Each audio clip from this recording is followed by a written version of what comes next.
સરસ મજાના પાટલા પહેર્યા છે, સરસ મજાનો ગળામાં તમારી મંગલસૂત્ર છે, કોઈની ચેન છે, કાનના અંદર કુંડલ છે, તમારા કપાલે બિંદુ છે, બિંદી છે કે નહીં છે?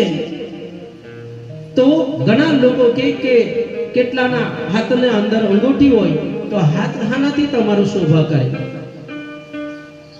પગમાં સરસ મજાના પાયલ હોય, સમ સમ સમ સમ ચાલે તો થાય.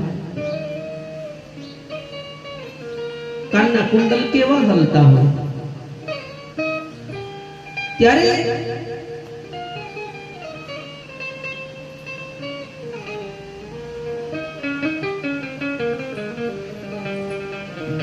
હાથની શોભા કેવી રીતે શોભે છે? તમારી બંગડી પહેરવાથી નથી, સોનાની અંગૂઠી પહેરવાથી નથી, ગળામાં 9 લાખનો હાર પહેરવાથી તમારા ગોળાનું શોભે નહીં.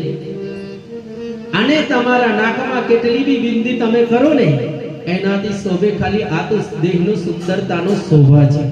પણ ભાગવતકારો કહે, સાધુ સંતો મહંતો કહે છે કે કંઈક તમને ભગવાનની કૃપાથી, તમારા કુળદેવીની કૃપાથી, તમારા પિતૃઓની કૃપાથી કંઈક તમને આપ્યું હોય તો હાથથી સારા 1-2 હાથે કમાવો અને 4 હાથે તમે કોઈને સેવામાં આપો, ત્યારે હાથની દાણ શોભા વધે છે.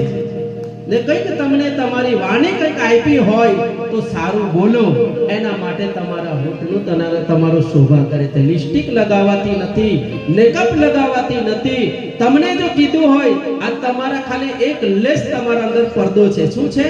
એક પડદો છે. તમારે કાજળ લગાવે ને એક મંત્ર નિમિષ શરણ્ય નિમિષ માત્ર, તો એને જોવાના માટે તમને આયનાની જરૂર પડતી હોય, કાચની.